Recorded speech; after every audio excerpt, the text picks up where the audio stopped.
نحمدہ و نصلی علی رسول الکریم۔ بھائیو، دوستو، بزرگو، یقین، اللہ پر یقین بنانے کی محنت، اللہ پر یقین بنیاد ہے۔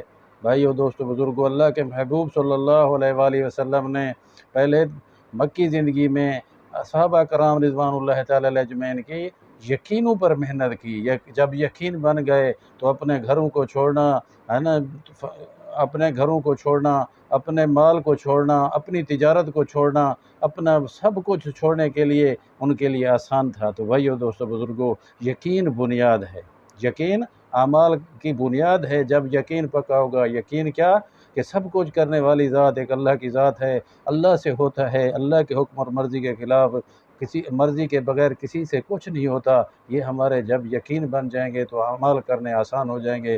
ہمارا جب یقین بن جائے گا کہ اللہ پاک نے مسائل کا حل، روزی کی جو ہے نا، روزی میں برکت آئے گی وہ نماز سے آئے گی۔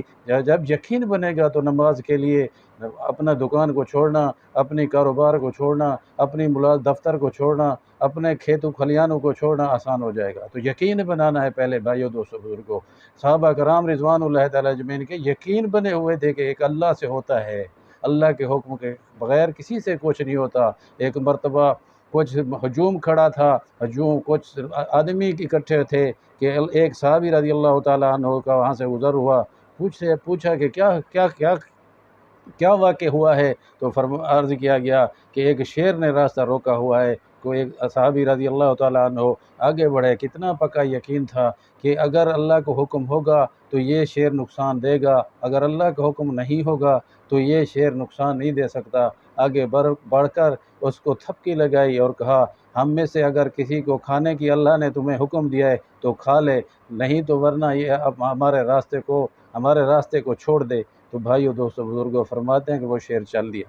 تو صحابہ کرام رضوان اللہ تعالی علیہ اجمعین کی بھائیو، دوستو، بزرگوں، یقین بنے ہوئے تھے، یقین بنا ہوا تھا۔ تو حضرت عمر رضی اللہ تعالیٰ عنہ جب مدینہ منورہ میں زلزلہ آیا تو کوڑا جو ہے نا زمین پر جب مارا اور زمین کو کہا، اگر عمر تیرے پر انصاف کر رہا ہے تو ہلنا بند کر دے۔ فرماتے ہیں آج تک وہاں پر زلزلہ پھر نہیں آیا۔ تو بھائیو، دوستو، بزرگوں، یقین کی محنت، یقین بنانا، کہ یقین بنے گا کیسے؟ یقین بنے گا قربانی سے، یقین بنے گا محنت سے، یقین بنے گا اللہ کے راستے میں نکل کر۔ جب ہم صحابہ رضوان اللہ تعالیٰ اجمعین کی طرز پر محنت کریں گے تو ہمارے بھی یقین بنیں گے۔ یقین بننے کے بعد پھر کوئی عمل جو ہے نا، جو بھی ہے اللہ کا حکم، نبی پاک صلی اللہ علیہ وسلم کا ہر طریقہ آسان ہو جائے گا۔ تو بھائیو، دوستو، بزرگوں، اللہ کے حکموں کو پورا کرنے کے لیے اللہ کے راستے میں نکل کر آپ صلی اللہ علیہ وسلم کی سنتوں کو سیکھنا یہ ہماری ذمہ داری ہے، اور خود بھی اس کو سیکھنا ہے اور دوسروں کو بھی اس پر لگانا ہے۔ فرماتے ہیں کہ مولانا الیاس رحمۃ اللہ علیہ سے کسی نے پوچھا کہ اے شیخ رحمۃ اللہ علیہ، آپ جو ہے نا اتنے پاک و ہند کے پیسے جو ہے نا خرچ کر کے ویزوں پر، ٹکٹوں پر، اگر ایک امریکہ بھیج رہے ہیں جماعتیں، کوئی کہاں غیر ملک بھیج رہے ہیں، کوئی کسی غیر ملک بھیج رہے ہیں، مختلف ممالک، بیرون ممالک میں تشکیلیں کر رہے ہیں، تو اس کے لیے بہت بڑا یہ پیسہ جو ہے نا لگ رہا ہے، پیسہ خرچ ہو رہا ہے۔